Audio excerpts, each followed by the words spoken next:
Alright troops, Aero today, and yep, I finally brought back Aero vs the World. So, for those of you that don't remember what it was just simply a series of rants that I used to have on this channel, which I tuned down because they were just extremely fucking cringy.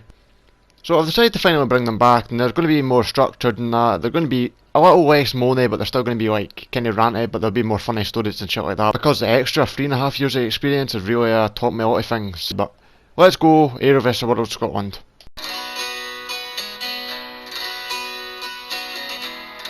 Alright, so in Scotland there are a lot of types of people, and I'm not saying that all of them are bad, I'm just going to be going over a few that are pretty bad and I think everyone can agree with. So first of all are junkies, and these are pretty much people that are in their like 40s or 50s for the looks of things, or maybe even younger.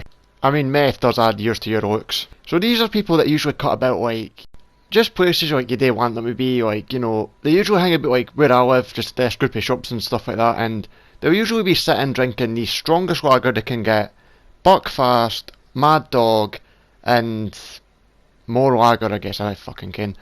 And they also smoke about like a 20 deck of fags in like 5 minutes or something, and now this wouldn't bother me if they didn't fucking just get in your way all the time. Like, you'll be walking past them and you probably take about 5 years off your life by inhaling the second-hand smoke, and then they also come up to you asking for a pound, and I'm like, right, how do you have the money to get drugs that aren't even on the normal market, but you didn't pay a pound to get fucking a packet of Pringles at the shop?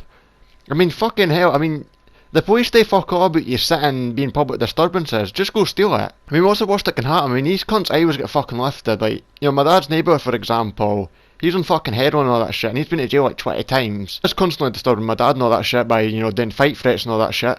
But of course the police do absolutely nothing about it, so, you know, they come what they have to worry about. And these people are about for something else, like, for example, here's one that conversation I actually overheard. I was waiting in the co-op, and this is at the start of the whole COVID pish, and this junkie comes up to his pals, and he just, you know, in the conversation, and he goes like, oh, I've stopped smoking and drinking. I'm thinking, oh, Gary's not doing that shite. And then he literally comes out with, oh, but I'm still doing methadone for. And it's like, the way he said it like it wasn't worse than smoking and drinking, and I had to try my hardest not to laugh. And then there was also that time years ago when one tried to get a shot of a phone off of like a group of people outside the shop, and there was like 15 people there with like hundreds of pounds worth of phones and all that shit. And what did he offer so that he wouldn't run away with their phones? £5 and a £10 fucking brick phone. What a laugh.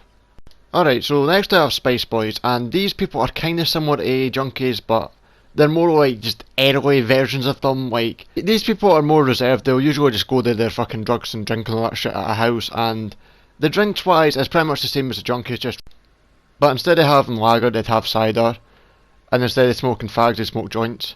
And that probably contributes to the fact that my entire town smells like weed. I really wish somebody hadn't pointed out to me what it smells like, because I kinda miss walking through town and not smelling it. But yeah, Spice Boys are just like early versions of junkies. Some of them turn out to be junkies, some of them just go here normal life pretty much. Also, Spice Boys do experiment with loads of like weird fucking drugs, like whatever the newest thing is. Junkies seem set in their ways of like meth, heroin, just the strongest shit.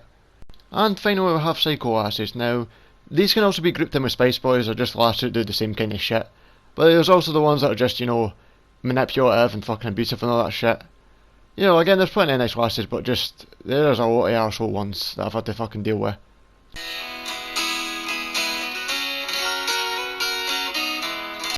Alright, so in Scotland you're pretty much stuck in a primary school since the age of 5 for about 7 years, and then you go to high school for either 4 years if you want to drop out, like I wish I'd done, or you can go on to 6 year. And I did not enjoy high school, if you can tell from some older videos as well, but, you know, that's pretty much just below the whole fucking time. I love how dark this video's getting. But yeah, well, first of all with school we'll go over the teachers, and now sometimes you got nice teachers, like, you know, for example my computing teacher, my design and tech teacher, you know, people like that, they're really sound in that.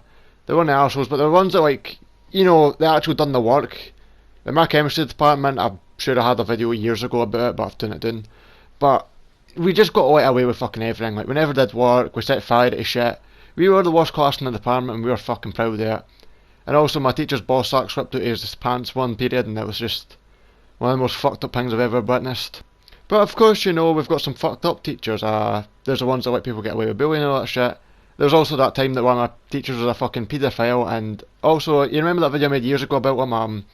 Yeah, new charges got brought up against him recently, so there's that fun shit. But yeah, there's also the teachers that were arseholes, but just everyone took the piss. Like my English class, my teacher was like stuck up as fuck, but, you know, we just did loads of fucking shit, like, You know, she went tits to this boy for sneezing when he wasn't even taking the piss, but, you know, the rest of the class started sneezing. And there was also that time she kicked me into class and my pal was sitting making pusses at the fucking door. Honestly, just, you know, school was shite, but when there was funny moments, they were fucking hilarious.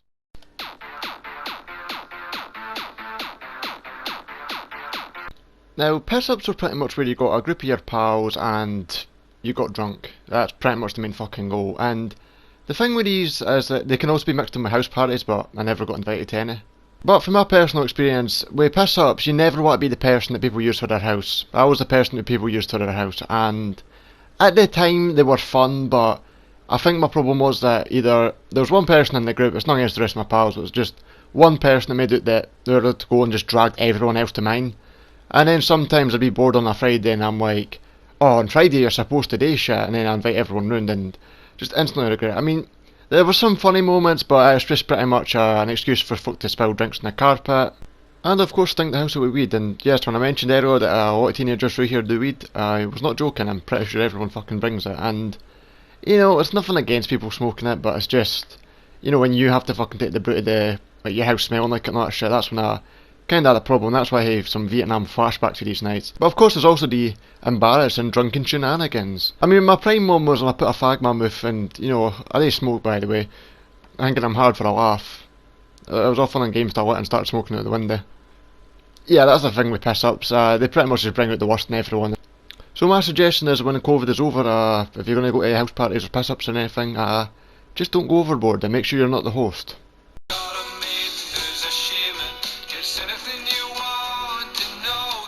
Pubs are something that are engraved in Scottish culture, and you know what? I actually like pubs. I only went for about 7 months before obviously COVID happened. But most of the time I went it was pretty good, but you know, there were some nights where it was not fun.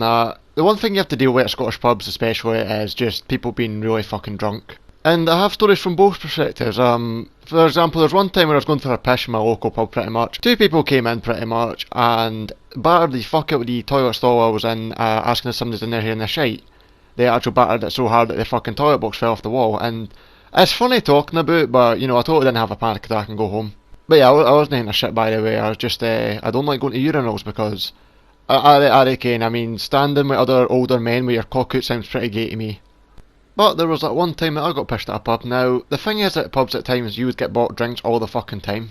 I'm not saying that, oh, I'm attractive so people buy me drinks. What I'm saying is that I went with my dad to these darts meetups and all that shit, and you know, it was usually a good laugh, and you know, people would occasionally buy me pints, but there was one specific time where we went to a pub, and I've told this story in like the Aero chocolate bar video, but in better detail pretty much. I had a few lagers and whiskies. I don't know why I used to drink fucking lager. I mean, you know, you kind of force yourself to enjoy it. But anyway, so I'd had about 3 each or something like that, so I'm like, coming out of the bathroom, I'm like, alright, I'll have one more whiskey and then I'll call it a night.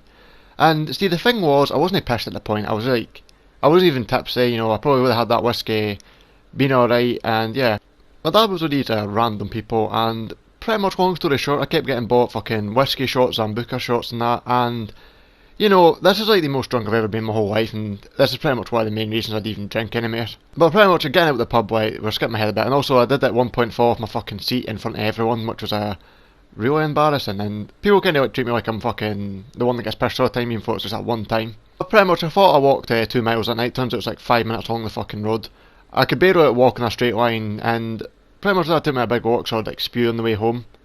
And then as soon as I got back to his house, and like pretty much my grand's house by the way, I fucking spewed everywhere, and luckily this was the day before we were getting new carpets put in.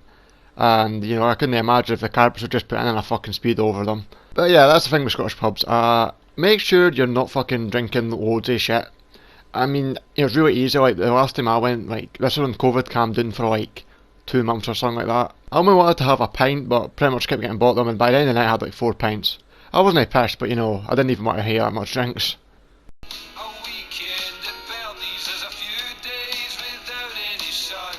Well, shite and boring this place gets. You'd want to go around a lot, but even transport's a pain in the fucking arse. So let's start off with fucking buses through here, and they're never on time, and we have like stagecoach buses pretty much.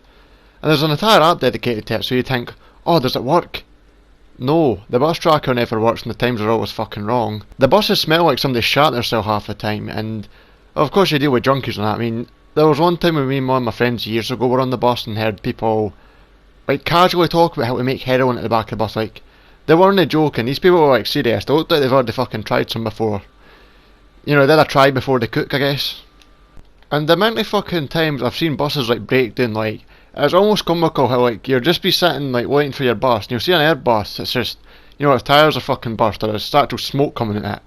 There was one time in the fucking school bus where like a water hang burst in the upstairs section, so there was just this fucking brown water everywhere, and I don't think that toilet had a bathroom, but if it did, aye, I mean, you know, it was that bad, I'd just jump off the fucking bus a few stops early.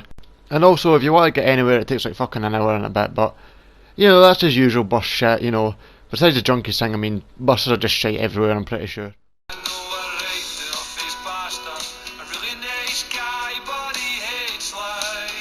Alright, so this is just the other weird shit that I don't really have a lot of detail to go into, but, you know, the first one, for example, is like when you're in Edinburgh or shit like that, there is always someone fucking blasting the bagpipes, and I reckon about you, but it's just song about it, just fucking ear grating.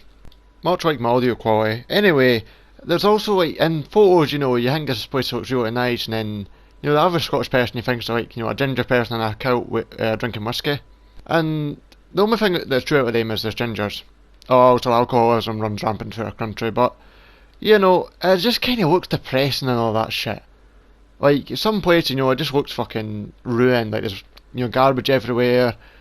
And of course, you know, I didn't need to mention the photo look like fucking Skeletor or a massive group of fucking decaying zombies. I mean, I mainly blame the council for half this shit. I mean, to be fair with the fucking, you know, plastic problem, like there's plastic fucking everywhere, they clean out the plastic and cans bin like every month and a bit, and, you know, that's the bin that gets filled up the fucking quickest. Like, I'm sitting with fucking 4 bags of rubbish in here, and I still would even care if it's anytime soon we're getting the fucking bins emptied. But anyway, overall, Scotland is, it's not a bad place to live, there's just a lot of fucking problems that are funny to talk about, but, you know, there's some good things over here, you know, you've got fucking haggis, food and all that shit, Iron Brew, even though that's in London and all that shit, but whatever. You know, there's plenty of good things about Scotland, and, you know, I think it's an alright place to go on vacation to, depending on, like, where you're going, but overall, would I live here if I had the choice? No, but this is where fucking everyone I know is, so I'm staying in Scotland for life. Ah, fuck.